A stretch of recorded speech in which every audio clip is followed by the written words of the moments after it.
Assalamualaikum warahmatullahi wabarakatuh. Jumpa lagi di channel saya. Ya, hari ini saya akan menjelaskan tentang bagaimana penentuan panjang gelombang maksimum. Sebelumnya jangan lupa subscribe, like, dan komen ya. Oke. Ya. Jadi ini kita akan melakukan penentuan panjang gelombang maksimum. Yang pertama kita buka dari spektranya. Kita setting dulu panjang gelombangnya. Ini memakai panjang gelombang jadi 400 sampai 200 atau 200 sampai 400. Kemudian di setting absorbansinya bisa 0 sampai 1 atau 0 sampai 2. Ini kebetulan 0 sampai 1. Selanjutnya, kalau sudah parameternya disimpan supaya nanti tidak mencari atau membuat lagi ya. Jadi ini spektrofotometernya ini kita menyimpannya dengan mencari hurufnya satu persatu. Ini hanya bisa maksimal 8 huruf ya. Oke, kita tulis karena ini contohnya adalah penentuan panjang gelombang maksimum kafein. Mungkin yang lain juga bisa ya dengan cara yang sama. Kemudian kita simpan hasil settingan baik panjang gelombang maupun absorbannya, maksudnya rentang absorbannya.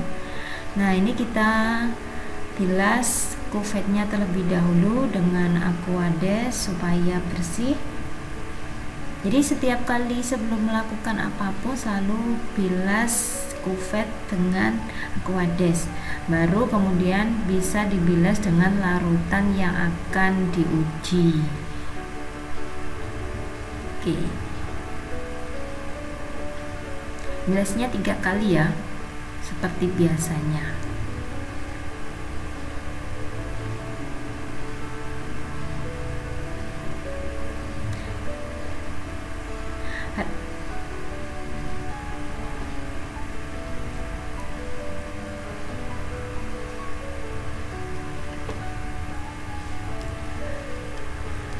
Ya, jangan lupa dilap semua dindingnya supaya tidak basah dan merusak tempat spektro. Kemudian ini sebagai belangkonya, belangko itu adalah pelarut ya, pelarutnya Aquades sehingga yang dimasukkan Aquades. Belangko ini nanti untuk mengenolkan pelarutnya supaya tidak mempengaruhi dari hasil pengamatan. Jadi pelarut ini tuh kadang bisa menambah absorbansi ataupun menggeser panjang gelombang. Oke, tekan F1 untuk base correction atau baseline, membuat baseline yang paling bawah. Jadi kita nanti mulainya selalu dari 0 ya. Jadi kalau misalnya pelarutnya mempengaruhi dari senyawanya, dia bisa mulai dari minus atau negatif di bawah 0 titiknya untuk absorbansi. Kita tunggu untuk baseline-nya nanti kalau sudah ya masih jalan.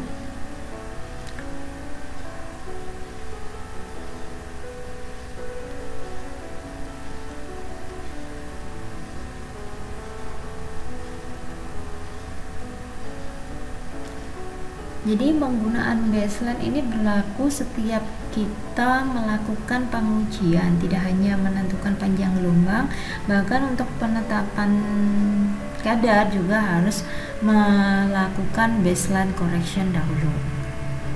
Ya, jadi perlu diingat saat mengoperasikan spektrofotometer UV-Vis. Ya. Kemudian tekan auto zero sebanyak 2 kali supaya nanti nilainya tetap 0.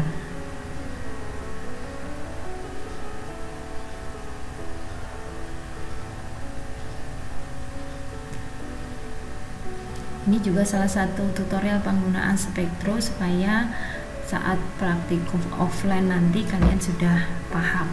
Ya.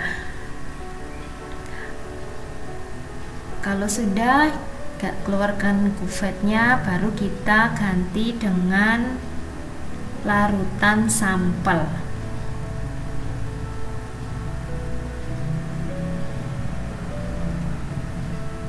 Ya, larutan sampel ini dimasukkan ke dalam kuvet untuk sebagai larutan pembilas ya, tetap 3 kali ya. Jadi saat kalian preparasi sampel dengan spektrofotometer UV-Vis, siapkan gelas beker yang berisi aquades atau plak sebagai pembilas, kemudian juga buangannya sehingga lebih gampang ya saat preparasi.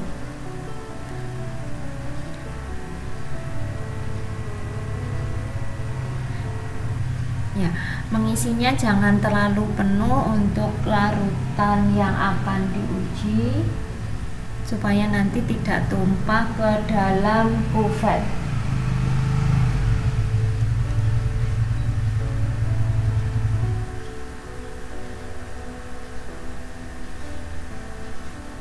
Oke, kalau sudah siap kita masukkan ya, dipaskan ya yang bagian bening sama yang bagian kasar, karena kalau terbalik nanti tidak bisa atau hasil analisisnya kurang bagus. Oke, kita start untuk menguji atau menentukan panjang gelombangnya.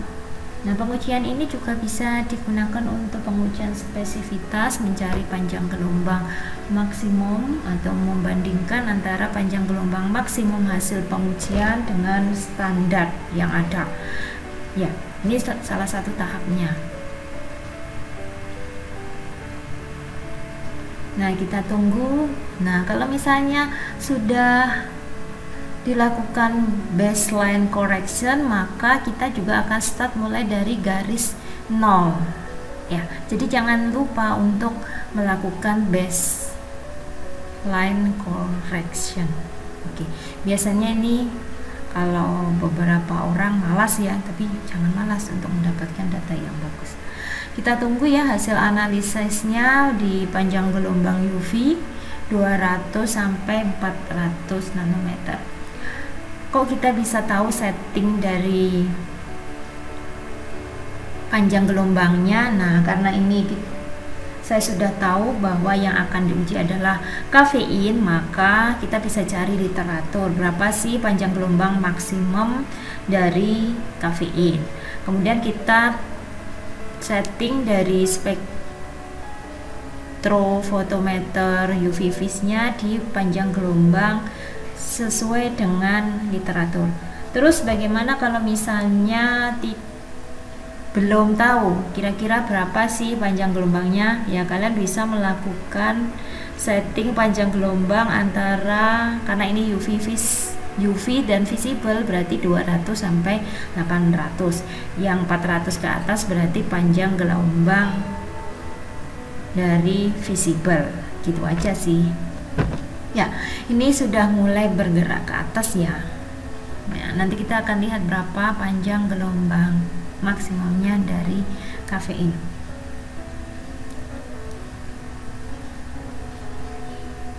Untuk penentuan panjang gelombang maksimum, gunakan 3 konsentrasi. Jadi nanti akan ketemu kurva seperti ini sebanyak 3. Kenapa harus 3? Ya, karena nanti untuk memastikan bahwa panjang gelombang maksimumnya itu memang tepat di situ.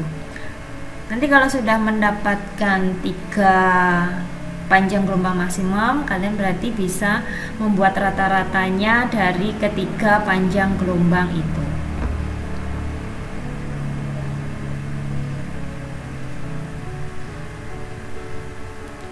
Kalau terlalu tinggi sekali, biasanya ini absorbannya perlu dinaikkan. Atau kalau misalnya memang sudah terlanjur seperti ini, kalian nanti bisa mengklik auto scale. Jadi nanti gambarnya akan menyesuaikan, dibuat skalanya sesuai dengan gambarnya. Jadi tidak terlalu tinggi seperti gunung seperti ini ya.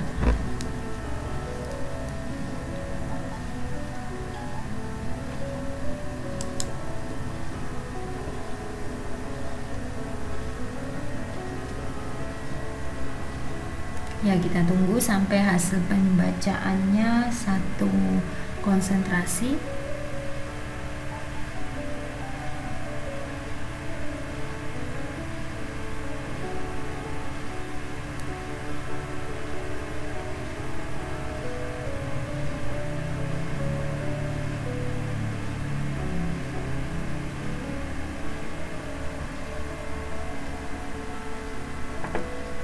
Oke, kita tunggu. Ya, biasanya ini perlu makan waktu ya, jadi sabar. Sudah, kalau misalnya sudah, bisa diklik tombol F2 untuk data proses. Nah, nanti kita akan buat dia auto scale. Jadi nanti tampilannya akan bagus. Nah, ini dilakukan auto scale sehingga akan menyesuaikan.